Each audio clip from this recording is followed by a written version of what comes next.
Hi everyone, मैं सुष्मिता त्रिपाठी स्वागत करती हूँ आप सभी का वाईफाई स्टडी जो कि हिस्सा है अनअकैडमी का। स्वागत है आप सभी का भारत के सबसे बेहतरीन लर्निंग प्लेटफॉर्म पर। और अभी अपन लोग देखने वाले हैं कि क्या चाइना इस समय भारत पर आक्रमण कर सकता है, क्या चाइना की कंडीशन है। एक्चुअली चाइना की कंडीशन नहीं है इस समय भारत पर आक्रमण करने का। लगातार अगर आप लोग ध्यान दिए इस समय लगातार ऐसी बहुत सारी चीजें दिख रही हैं जिससे लगता है कि हाँ चाइना और इंडिया का वॉर हो सकता है। जैसे LAC वाला जो अभी एनकाउंटर क्या है, बेसिकली LIC पे जो अभी LAC पे जो दोनों देश के जवान एक दूसरे से भिड़े हैं, उसको देख के बहुत लोग ऐसा सोच रहे थे कि हाँ शायद चाइना हमसे वॉर करने वाला है। ठीक है, तो चाइना ऐसा क्यों नहीं कर सकता है, क्या ऐसा रीजन है, वही हम लोग करेंगे। न्यूज तो हमने देखी, फिर अब देखेंगे आखिर में ये चाइना वॉर कर क्यों नहीं सकता है। एनालिसिस करते हैं इस न्यूज की हम लोग। ठीक है, तो अगर मैं आपसे कहती हूँ कि इसका मेजर रीजन क्या है कि इस समय जो है चाइना वॉर नहीं कर सकता है, तो बहुत सारे इसके रीजंस हैं। और ऐसा नहीं है कि ये लोग कोई मिलिट्री इनकी बहुत कमजोर है या कुछ और ऐसा रीजन है कि ये कुछ अंदरूनी बात है। नहीं, चीजें सामने सामने दिख रही है कि चाइना की कंडीशन क्यों नहीं है वॉर की। ठीक है, सबसे पहले ध्यान दीजिएगा, सबसे पहले देखते हैं हम लोग मिलिट्री लेवल पर इन्हें। ठीक है, तो चाइना की अगर मैं आपसे बात करती हूँ, मैंने इसके पहले भी वीडियोस करी, उसमें मैंने कहा था नहीं है कि चाइना सिर्फ और सिर्फ भारत से इस समय जो भी प्रॉब्लम है वो भारत से, चाइना की बहुत सारी कंट्रीज से और भी लगातार जो है वॉर चल ही रही है समहाउ। कहीं कोल्ड वॉर है तो कहीं कुछ और कन्फ्रंट कर रहे हैं दोनों कंट्री। ठीक है, तो जैसा आप लोग देख सकते हो China is fighting fires at several front as we speak. ठीक है, देखा जाए तो कहाँ पे नेवी की बात कर लें या वॉर प्लेन्स की बात कर लें तो ये सारी की सारी एंगेज है अलग अलग लेवल पे। चाइना की जो फाइटर जेट्स हैं ये किस में बिजी हैं, ये ताइवान के एयर स्पेस को इंक्लूड करने में बिजी हैं लगातार। ठीक है, यूनिफिकेशन के वॉर के लिए आपको पता है चाइना और ताइवान का ऑलरेडी जो है अभी बहुत कह सकते हो कि इनके बीच का जो डिप्लोमेटिक टाई क्या कहती हूँ मैं, ताइवान कहा जाता है चाइना का एक पार्ट है। ताइवान इससे बिल्कुल मना कर रहा है कि नहीं we are not a part of China, और चाइना इस पे लगा हुआ है कि किसी भी और कंट्री को ये नहीं कहना चाहिए कि ताइवान चाइना से अलग है, दोनों एक्चुअली एक हैं। ठीक है, खैर तो अभी इनके आपस में भी कुछ सही चल नहीं रहा है और जितने भी चाइना की फाइटर जेट्स हैं ये सब की सब बिजी हैं ताइवान एयर स्पेस को इंक्लूड करने में। ठीक है, इसके अलावा ध्यान दीजिएगा चाइना जो इसकी शिप्स हैं ये भी साउथ चाइना सी पे लगी हुई हैं और फोर्टिफाई करना चाहती हैं, अपना क्लेम बनाना चाहती हैं वाटर और अपने आइलैंड्स पे। ठीक है, जो South China Sea alone Beijing is currently engage with 6 countries, 6 country के साथ में साउथ चाइना सी पे बीजिंग अकेले ही बिजी है इन 6 कंट्रीज के साथ। Taiwan, Vietnam, Philippines, ब्रूने, Indonesia, Malaysia. ठीक है, साथ ही साथ में अभी जो इनकी वाटर को लेकर के जो भी कह सकते हो कि वाटर को लेकर के जो भी झड़प है वो भी जापान के साथ में भी कुछ खास सही नहीं चल रही है। ठीक है, झड़प है, कह सकते हो कि इनकी जो टर्म्स हैं वो अच्छे नहीं चल रहे हैं। देखिए ये चाइना आपको दिख रहा है और यहाँ पे आप लोग देख रहे हो। ठीक है, तो जो साउथ चाइना सी का ये पोर्शन है यहाँ पे चाइना ऑलरेडी इंगेज है इन सारे के सारे कंट्रीज से, इन 6 के 6 कंट्रीज के साथ में। साथ ही साथ में जापान के साथ में भी इनके कुछ हालात अभी सही चल नहीं रहे। तो यहाँ पे पहले तो हो गया ये एंगेजमेंट हो गया साउथ चाइना सी पे।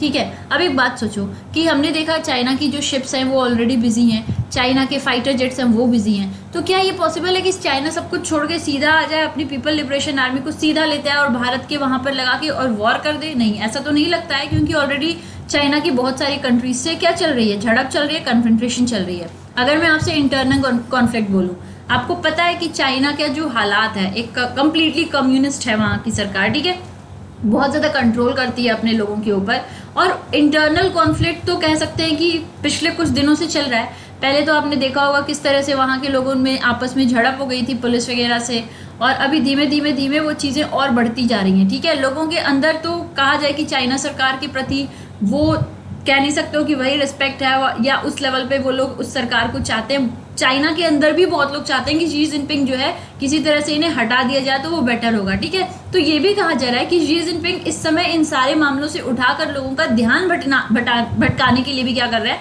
इंडिया के ऊपर लगातार कुछ ना कुछ यहाँ पर जो है बॉर्डर पर कुछ ऐसे डिस्ट्रप्शंस क्रिएट कर रहे हैं। अब जब मैं आपसे इंटरनल कॉन्फ्लिक्ट और बताऊं तो चाइना जो है ये अभी भी जो है अपना क्लेम बताना चाहती है तिब्बत पे, पहले तो ये एक प्रॉब्लम चल रहा है। ठीक है, फिर रीयूनिफिकेशन आउटर मंगोलिया के साथ में इसका चल रहा है, जो कि बहुत पुराना एक और मुद्दा आप लोग कह सकते हो। इसके साथ ही साथ में कल ही हम लोगों ने ओइगर मुस्लिम की बात किया था जिनजियांग में, जहां पे डिटेंशन कैंप के अंदर इनको बहुत बुरा ट्रीट किया जाता है, और इन्हीं के लिए डोनाल्ड ट्रंप ने अभी एक लॉ पास कर दिया है कि जो भी ऐसे चाइनीज ऑफिशियल्स हैं जो लोग इसमें इन्वॉल्व हैं और डिटेंशन कैंप में इनके साथ बुरा बर्ताव कर रहे हैं, उन लोगों को पनिश किया जा सकता है। तो ऑलरेडी ये सारे मुद्दे भी चल रहे हैं। इसके अलावा बीजिंग में सेकेंड वेव आ चुका है कोरोना वायरस का। अब सोचो यार, इतनी सारी चीजें हैं, इतनी सारी चीजों को ऐसा तो है नहीं कि अवॉइड करें, सब कुछ छोड़े और सीधा आ जाए बॉर्डर पर, नहीं, इसके भी बहुत कम चांसेस हैं यहाँ से भी।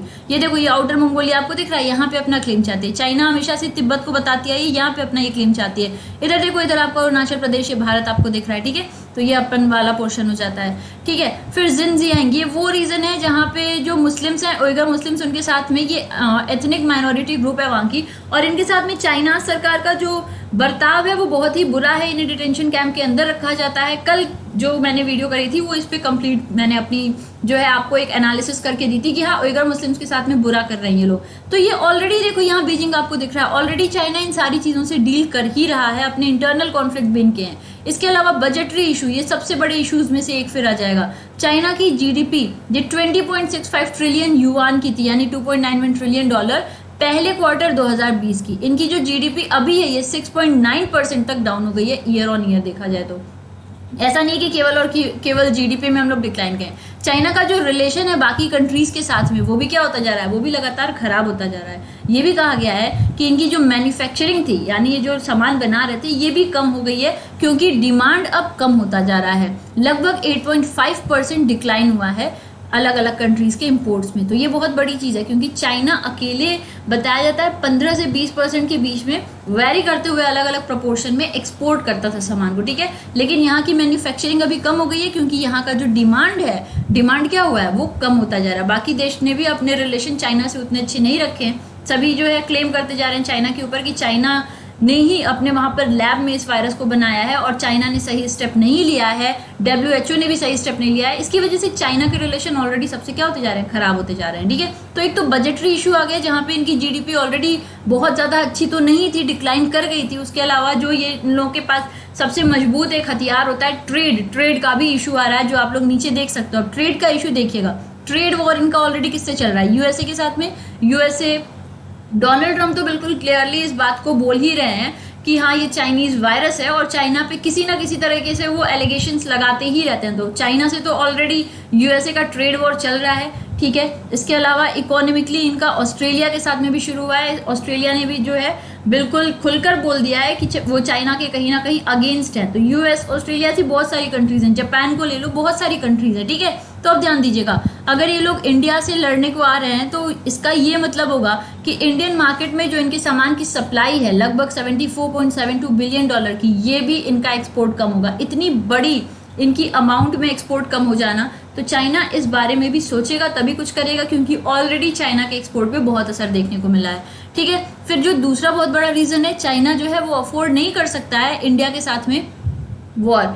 देखो, अगर चाइना आता है और कन्फ्रंट कर रहा है तो भारत की तरफ से कुछ स्ट्रॉन्ग कंट्रीज खड़ी हैं, लेकिन चाइना की तरफ से अभी फिलहाल में कौन है, चाइना की तरफ से अभी फिलहाल में एक नेपाल और एक पाकिस्तान है। और दोनों के हालात ऐसे नहीं है कि बहुत अच्छी कंट्रीज हैं, बहुत अच्छे इनके हालात हो, ठीक है। लेकिन अगर मैं आपसे इंडिया की बात करती हूँ तो यूएसए हो गया या फिर जापान हो गया, इन लोगों ने खुलकर समर्थन ऑलरेडी कर रखा है किसको, इंडिया को। तो चाइना इस बारे में भी सोचेगा तभी जाकर ये कुछ भी आगे क्लेम कर सकता है, ठीक है। तो ये बहुत सारी रीजंस हैं जिसकी वजह से हम लोग एकदम साफ साफ देख सकते हैं कि नहीं, चाइना इस समय वॉर नहीं करेगा क्योंकि उसकी कंडीशन है ही नहीं, कहीं से भी उसे ये अलाउ नहीं कर रहा है। चाहे हम लोग बात कर लें मिलिट्री लेवल पे, चाहे हम लोग बात कर लें इनकी इंटरनल लेवल पे, या बात कर लें बजट इश्यूज पे, ट्रेड पे कर लें, ओवरऑल पे कर लें, चाइना की कंडीशन अभी नहीं है कि वॉर करेगा। प्रोबेबली ये सिर्फ और सिर्फ अपने लोगों का ध्यान भटकाने के लिए और शायद लोगों के मन में डर बैठाने के लिए लगातार एलएसी पे कुछ ना कुछ प्रॉब्लम्स कर रहे हैं, ओके। खैर, अगर आपको सेशन पसंद आया तो एक बार लाइक कर दीजिएगा, शेयर कर दीजिएगा और चैनल को सब्सक्राइब कर लीजिएगा। अनअकैडमी पे आप मुझे फॉलो कर सकते हो, सुष्मिता त्रिपाठी से जाके आप लोग सर्च कर लीजिएगा, मिल जाएगा। आरआरबीपीओ का बैंकिंग अवेयरनेस का बैच आ रहा है जिसमें हम लोग बेसिक से करने वाले हैं। बैंक के बैच में एमसीक्यूज होंगे, टेस्ट होंगे, सारे सब्जेक्ट की क्लासेस आपको मिलेंगी। सुष्मिता 10 कोड लगाइएगा जिससे आपको 10% डिस्काउंट भी मिल जाएगा और हर एक सब्जेक्ट की क्लास भी कर सकते हो। एसएससी का नया बैच आ रहा है मंडे 22 जून से, ये भी शुरू हो रहा है। करंट अफेयर्स इसमें आप लोग देखने को मिलेगा, जुलाई 2019 से जुलाई 2020 तक होगा। स्टैटिक में ये सब हम लोग करने वाले हैं। टेस्ट होगा इसमें आपका बराबर, सारी की सारी सब्जेक्ट की क्लासेस कर सकते हो आप लोग। और कोड क्या लगाओगे, सुष्मिता 10, जिससे आपको 10% डिस्काउंट मिल जाएगा, ओके। इसके अलावा ये मेरी सोशल मीडिया की आईडीज हैं, इस पर आप मुझे फॉलो कर सकते हो। और ये वाईफाई स्टडी के 4 चैनल है, इसे आप लोग सब्सक्राइब कर लेना, ओके। चलो, तो फिर मिलते हैं हम लोग अपने अगले क्लास में। तब तक के लिए घर पे रहिए, स्वस्थ रहिए, पढ़ते रहिए। Thank you for watching my session, love you people, bye bye.